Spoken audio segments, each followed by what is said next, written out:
Bakar Gagel, Alfonso Aguilar, Margie Omero, and Nathan Gonzalez. And another culture war issue that's getting a lot of attention today is a new abortion law in North Dakota. And we're going to put up what it does on the screen here. North Dakota abortion laws bans abortion when a heartbeat is detected, bans abortion based on gender, bans abortion based on genetic defects.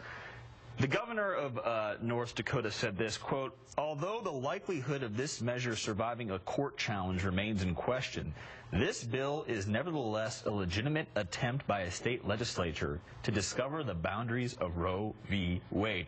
Fascinating, Nathan. This is almost saying, okay, we're going to do this to get a Supreme Court reaction, which could set up, I mean, if we thought the health care law and we thought that same-sex marriage was huge, this would be the absolute Super Bowl of Supreme Court cases, most likely, if it came forward in the next year. Right, and this is a case where you have states' rights issues. You have a case where elections matter. We've been about the presidential election mattering, but this is where state legislative elections matter, because this is, then they can produce legislation that they want. But I think what's interesting about this is that for the Republicans, there's no isolation anymore. What happens in North Dakota doesn't stay in North Dakota, and now it's going to force other Republican leaders, other Republican candidates, I think, to talk about this issue, for months to come, because of what they're doing in one legislature in one of 50 states. So, I mean, part of the GOP autopsy was not to talk about these types of contraception issues, which could offend a lot of younger women. Is there a worry this puts us back in the forefront? I think that's the mentality of what I call the Moravian establishment GOP.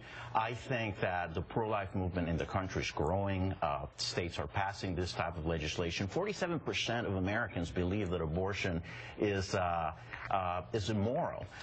Those who vote exclusively for this issue vote for candidates who are pro-life. So this is a winning issue for Republicans. It's an issue that helps energize its base. We didn't lose the election because of life or marriage. We lost the election because we had a terrible candidate who could not connect with the middle class and who had a terrible position on immigration. As Democrats, they like to run on this issue as well. Recently, I mean, there is even, I guess, a critique of Republicans. They called the convention the abortion jamboree, but it was very much a significant issue with Sandra Fluck and everybody else. What I didn't get from that statement was, I care about women. I mean, that statement is it's all about politics. I mean, let me tell you how extreme this bill is.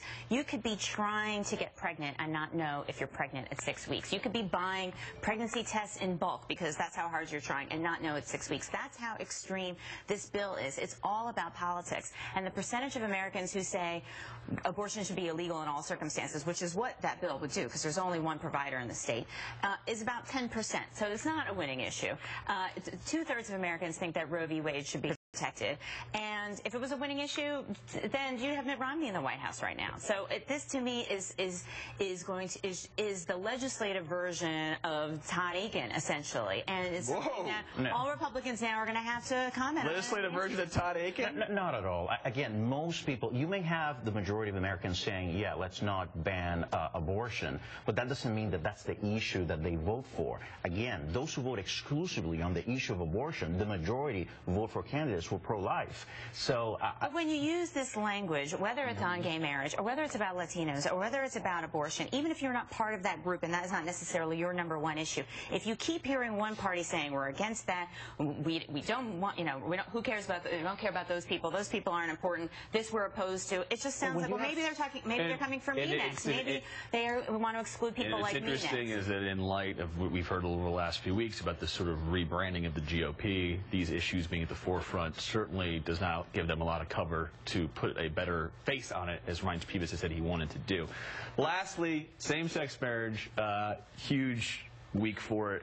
Nathan, I'll go to you. It seems to me that on the Democratic side, that there's going to be a battle in the primary to see who's on the right side of history first. I mean, if Hillary Clinton gets in there, I don't think there's not going to be a primary. But there seems to be a huge shift to this. Well, I think that, as people have said over the last few days, I don't think there's going to be a major Democratic contender who has a different position on same-sex marriage than everybody else in the party. Now, the question is the timeline is what you're talking about, and I don't know that it's going to matter that much in three years from now is what we're talking about. So it's eternity. Well, one of the things on same-sex, I think that we sometimes think, well, look at the polling, and because younger voters are more likely to be open to same-sex marriage, that, well, that's a winning issue for Democrats. But that's assuming that that's the issue that's going to decide the future elections. I mean, there's a wide range. There's a lot more in unemployment. But nevertheless, you think the GOP will will evolve on this year? I asked Ryan Priebus this last week. I mean, he's 41 years old. By the time he's 50 years old, 9 years from now, will the GOP still be fighting this fight? What do you think?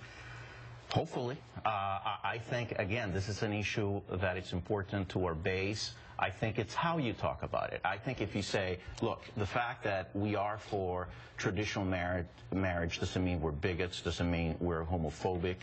It just means that we believe that marriage is an institution of order by nature. Margie, give you the last word quickly. Well, look, I mean, 3/4 of Americans say 20 years from now, most or all states are going to allow gay marriage. So, you know, so that's something that Republicans need to think about what side they're going to be on. Shameless plugs, go around.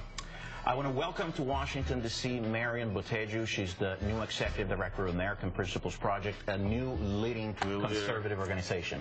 My firm, Momentum Analysis, has been acquired by Purple Strategy. I'm going to be managing director of research and continue talking to socially active political moms. An early happy birthday to my wife. She does so much, but if she wasn't taking care of the kids, I couldn't do this show. And I'm going to give a shout out to season 2 of The Wire. Get it on your iPad if you haven't seen it. Absolutely great stuff. Start with the first one, but season 2 is wonderful.